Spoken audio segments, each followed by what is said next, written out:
ধরেন আজকে একটা নির্বাচন হয়েছে, এটা কিন্তু 1973 সালের নির্বাচন না, বাংলাদেশের মানুষের চোখের সামনে একটা নির্বাচন হয়েছে।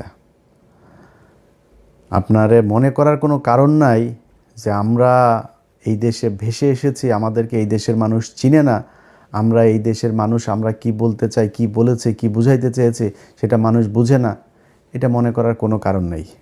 চোখের সামনে যা হওয়ার হয়েছে, যেটা হয়েছে, আজকে যেটা বলছি কালকে সেটাই বলবো, আগেও সেটাই বলেছি, ওই জায়গাতেই থাকবো। আপনার মনে করে লাভ নাই যে কালকে তারেক রহমানরে যারা গালাগালি দিয়েছে, লন্ডনে আছে, চেনে না, এখানে বসে আপনার এই বিরিয়ানির দোকান থেকে টাকা খায়া তারপরে তারা এখন যায়া এই ফেসবুকে পোস্ট টোস্ট মারে, নানান ধরনের মজা টজা করে। আরে বেটা, জামাত ইসলাম ফেল করেছে না পাশ করেছে, এটা দিয়ে আমার কোনো লাভও হবে না, আমার ব্যক্তিগত কোনো লসও হবে না। এই দেশের ক্ষতি হয়েছে।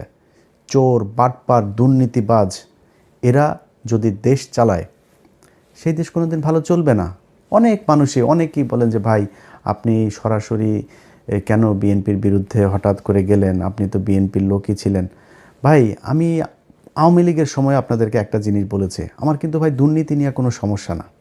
এই যে বিএনপিতে দেখেন না, আপনারা লেখা দিলাম যারা অনেক মজা টজা করছেন না, অনেক খুব ভাবসাব নিচ্ছেন, এমপি হয়েছেন, এবারটা এমপি হওয়ার উদ্দেশ্যটা কী রে তোর? তুই চুরি করার জন্য, জাস্ট চুরি করার জন্য এমপি হয়েছিস। উপর শ্রেণীর এই চোর, তোর সন্তান একটা এমপি, চোখ বন্ধ করে বলে দিবেন বিএনপি কিংবা আওয়ামী লীগের, চোখ বন্ধ করে বলে দিবেন ও যদি এমপির ছেলে হয় ও চোর।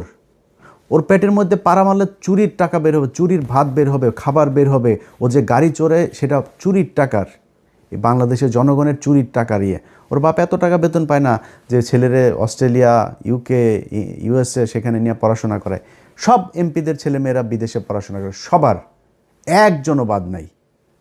কিছু হইলেই তারা বিদেশে টাকা পয়সা কেমনে পাঠাবে, পোলাপান্ডে কেমনে বিদেশ পাঠাবে, আর পাতলা পায়খানা, হাঁচি কাশি যাই হোক, তারা সিঙ্গাপুর, থাইল্যান্ডে গিয়ে ট্রিটমেন্ট নেবে। এটা কমন জিনিস। টাকাটা কোত্থেকে আসে? তোরা চোর, বাংলাদেশে এই চুরি করে তারপরে রাজনীতি করে, কিন্তু এটা নিয়ে কিছু বলতাম না, কারণ চুরি করে আপনি যদি নাকি এখন থামাইতে যান, এটা থামাইতে পারবেন না, বা এটা একদম ইস্টাবলিশ হয়ে গিয়েছে যে এরা চুরি করবেই, এটা এইভাবেই চলবে।